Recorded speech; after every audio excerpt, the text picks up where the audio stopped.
John 1:1 does not say the Word was God. Hey everybody, I'm Dan McClellan. I'm a scholar of the Bible and religion.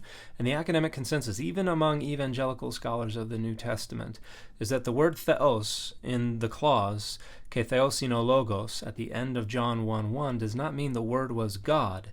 It is being used qualitatively. That is, it's not identifying a specific individual, it's identifying a quality possessed by the Word. And what is that quality? It's divinity. So the best translation would be, and the Word was divine. And probably the most authoritative discussion of this is found in Daniel Wallace's 1996 book, Greek Grammar Beyond the Basics. And here you see a few pages where he discusses why it's not definite, but why it is qualitative. Now, Wallace then goes on to say the Word was divine is a great translation, but he then imposes a bunch of Trinitarian presuppositions upon the text and assumes that the being of God exhausts the category of deity. Therefore, anything that is divine must be part of the identity of God. And then he distinguishes the person of God from the being of God, which is a distinction that was not made anywhere near the composition of the Gospel of John. So this is retrojecting later developed philosophical frameworks into the New Testament when they did not exist. And so without the retrojection of those philosophical frameworks, the translation just says the Word was divine. Now, a bunch of people are going to say, well, what about John 8:58? Or what about John 10:34?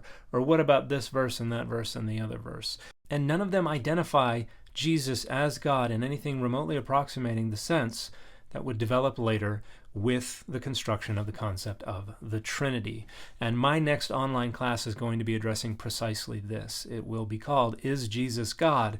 The Christologies of the New Testament. And I'm going to go through the Gospel of Mark, and I'm going to go through the Gospel of John, and I'm going to go through Philippians and the other writings of Paul. I'm going to go through Peter, and I'm going to go through Revelation, and I'm going to talk about how they are all representing the relationship of Jesus to God, and how we go from a variety of different Christologies and move towards something that is more philosophically defensible and something that is closer to what would develop between the 2nd and 5th centuries CE that we now know as the Trinity. So this is going to take place on Sunday, March 24th at 6 p.m. Mountain Time. So that's 8 p.m. Eastern Time. There will be about a 1-hour presentation followed by about 30 minutes of a live Q&A.